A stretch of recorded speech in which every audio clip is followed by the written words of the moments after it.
Breaking చూస్తున్నాం. India కూటమి భేటీలో కీలక నిర్ణయం తీసుకున్నారు.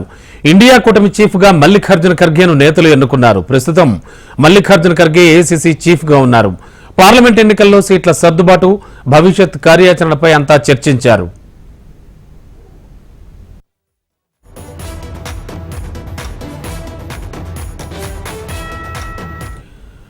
బ్రేకింగ్ లో చూస్తున్నాం. ఇండియా కూటమి భేటీలో కీలక నిర్ణయం తీసుకున్నారు. ఇండియా కూటమి చీఫ్ గా మల్లికార్జున ఖర్గేను నేతలు ఎన్నుకున్నారు. ప్రస్తుతం మల్లికార్జున ఖర్గే ఏఐసీసీ చీఫ్ గా ఉన్నారు.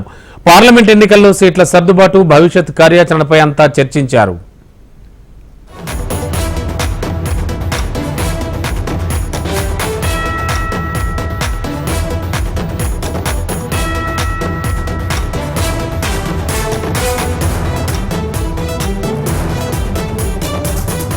ఇండియా కూటమి భేటీలో కీలక నిర్ణయం తీసుకున్నారు. ఇండియా కూటమి చీఫ్ గా మల్లికార్జున ఖర్గేను నేతలు ఎన్నుకున్నారు. ప్రస్తుతం ఖర్గే ఏఐసీసీ చీఫ్ గా ఉన్నారు.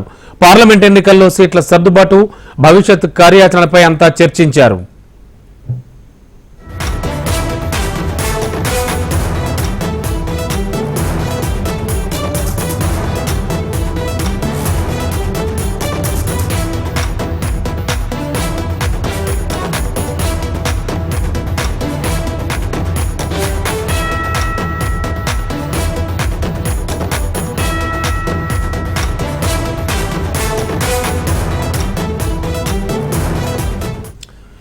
బ్రేకింగ్ లో చూస్తున్నాం. ఇండియా కూటమి భేటీలో కీలక నిర్ణయం తీసుకున్నారు.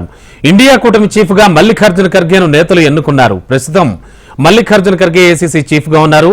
పార్లమెంట్ ఎన్నికల్లో సీట్ల సర్దుబాటు, భవిష్యత్ కార్యాచరణపై చర్చించారు. అయితే ఎట్టకేలకు ఇండియా కూటమి చీఫ్ గా మల్లికార్జున ఖర్గే పేరును ప్రతిపాదించారు. అలాగే ఫైనల్ చేశారు నేతలంతా కూడా. దాదాపు 26 పార్టీల నేతల మధ్య ఒక ఏకాభిప్రాయం కుదిరిందనే చెప్పాలి. అలాగే ఈ నేపథ్యంలో గత కొంతకాలంగా చాలా తర్జన భర్జనలు పడుతున్నటువంటి ఇండియా కూటమి ఎట్టకేలకు మొత్తానికి మల్లికార్జున ఖర్గే పేరును ఫైనలైజ్ చేశారు. ఇండియా కూటమి చీఫ్ గా మల్లికార్జున ఖర్గే ఉండనున్నారు. ఇక ఇప్పటి నుంచి కూడా ఆల్రెడీ ఏఐసీసీ చీఫ్ గా ఉన్నారు ప్రస్తుతం ఖర్గే.